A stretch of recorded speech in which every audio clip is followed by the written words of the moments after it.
manusia paling hoki. Jadi si bos ini berniat untuk membuat supermarketnya itu bangkrut. Terus dia punya ide unik nih. Dia pikir pintu otomatis itu karena terlalu mudah dibuka, jadi memudahkan pelanggan untuk masuk. Jadi dia menggantinya dengan pintu putar hemat energi yang ramah lingkungan. Begitu pelanggan masuk, pintunya itu akan otomatis terkunci dan pelanggan itu harus mendorong pintu untuk menghasilkan listrik. Dan hanya ketika jumlah listrik tertentu dihasilkan, pintu itu baru bisa terbuka masuk ke supermarket.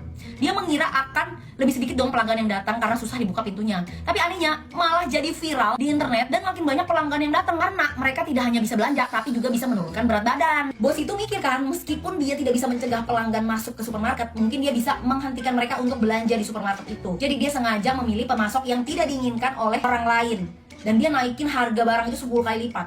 Tapi yang nggak disangka pemasok ini adalah keturunan dari koki kerajaan kuno. Makanan yang dia buat itu lezat-lezat. Para pembeli itu heran setelah mencicipi itu kayak di langit gitu perasaan. Tak lama kemudian sushi buatan pria itu ludes terjual. Untuk mengungkapkan rasa terima kasihnya kepada bos si koki itu hanya menjual susinya tuh cuma di supermarket ini. Bahkan orang asing pun datang untuk membelinya ke supermarket ini. Rencana bos itu gagal lagi guys. Dia berpikir harus mulai dari karyawan. Jadi dia akhirnya membuat tempat tidur di meja kasir agar karyawan itu bisa berbaring saat melakukan pembayaran.